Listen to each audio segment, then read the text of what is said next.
Hey YouTube, this is Alexander, and today I'm going to be giving you my thoughts on the newly announced iPhone 6. So let's go ahead and get started. So I just want to quickly preface this by saying that this is just going to be a recap on some of the things that I decided to pull from the announcement about the iPhone 6, and it's in no way going to be an in-depth report on everything that they announced for the iPhone 6. But anyway, with that out of the way, Apple went ahead and announced two new iPhones at the event today. If you're watching this on September 9th, it was the iPhone 6 and the iPhone 6 Plus. So running through some of the similarities between these devices, they're both going to come in a silver, gold, and space gray variant. They both have the new A8 processing chip that is still 64-bit. They've got an updated motion coprocessor named the M8. It's got Touch ID, of course, and improvements under the hood there. It's got an improved LTE radio, which is going to support VoLTE LTE for networks that support that. The battery is slightly enlarged, and it's got an improved 8-megapixel camera with a new thing they're calling focus pixels, which are basically pixels that are going to allow you to autofocus a lot faster and better to be able to snap a better picture quicker than previous generation iPhones. It's got 60 frames per second recording at 1080p and 240 frames per second at 720p. So those are going to get you some really nice slow-mo video. But anyway, back to the camera and the battery. Those two things are kind of connected because I feel like Apple slimmed down the devices quite a bit, which left the camera protruding from the body. Now that's something that I personally, as the owner of the Nexus 5, don't really enjoy because I know firsthand how a protruding camera affects the use of a device. When you're laying it down on a flat surface and you're trying to use it, it can be a little cumbersome and annoying to have the device kind of wobble back and forth. So I feel like the iPhone 6 having a protruding camera is going to present somewhat of a problem for some people. And I mean, I really don't like the look of a protruding camera. It just looks sloppy and messy. I would have much rather prefer a slightly thicker device, a couple millimeters if that, in exchange for a slightly larger battery. That would have been a really nice way to go because you solve the problem of a protruding camera, possibly making it annoying to use while it's laying down on a flat surface. You increase the battery and it just overall makes the device look a little bit better.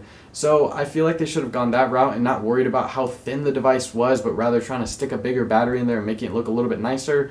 But that's just my opinion. Let me know what you guys think down below about the protruding camera. I personally, obviously, don't like it at all. Of course, it's got iOS 8, and if you guys want to know my thoughts on iOS 8, be sure to hit the link down below next to the subscribe and like buttons, because that will link you to a video where I talk about iOS 8 and my thoughts about it, or you can go ahead and click the annotation somewhere around here in the video. It, of course, is thinner as mentioned. It's now got a burst mode for the front-facing camera, so if you want to go ahead and take those selfie overloads, you can now do that.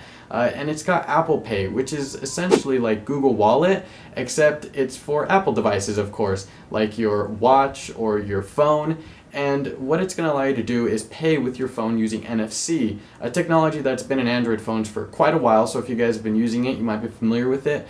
But I feel like it's a great move on Apple's part and the industry as a whole. They've partnered with a ton of banking companies and over 220,000 stores to get these NFC-equipped kiosks in store so that you can go ahead and start paying with your phone. By October, I believe, is when they want to go ahead and launch this. I'm just really hoping that these kiosks that are equipped with this technology are also going to be able to accept payments from Android devices. I haven't really heard any word on whether or not they are going to or they're not.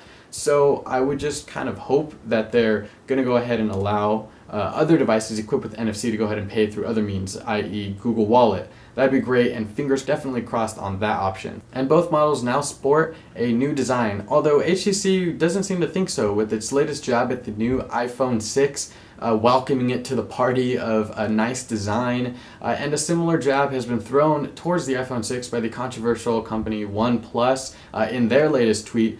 But that's just sort of kind of the gossipy side of tech. But I thought it was worth noting because other OEMs now have kind of a chance to take jabs at the iPhone, and they've always had that chance given the iPhone specs. But this is coming from a little bit of a different direction, sort of the naming scheme and the body of the device, the way it looks. And it's going to be interesting to see how consumers react to the design differences and the screen sizes, which is the main difference between the devices. The iPhone 6 sports a odd resolution of 1334 by 750, which I would guess that this is basically 720p display at 4.7 inches, giving you a pixel density of 326. And it doesn't support OIS, or optical image stabilization, like its 6 Plus counterpart. It supports instead a software image stabilization, so it's not going to have the optics inside that are going to stabilize the phone when you're trying to take a picture.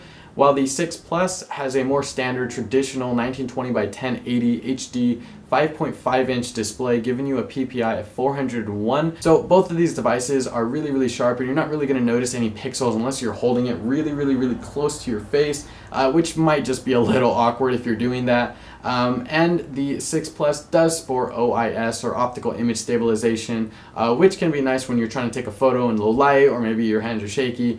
So those are some new nice notable additions to the 6 Plus. But anyway, that's pretty much going to wrap it up. So overall, I mean, they added some nice things. I really applaud them for that, but unfortunately they didn't really add anything that other devices don't already have. Now, of course, they do implement these newly added things in a nice seamless way, as Apple usually does, but it's just nothing that's really new or innovative, I would say. And the body isn't really my favorite. I don't like that the camera protrudes. The battery could have possibly been bigger if the device had been a little bit thicker to also compensate for the camera protrusion. And overall though, there's not really much new that came out of Apple. I feel like this is all stuff that's sort of playing catch up, which they've been doing for the last couple years now. And I feel like Apple has just kind of fallen behind, and they're not really introducing new things that we haven't really seen before, or revolutionizing current things.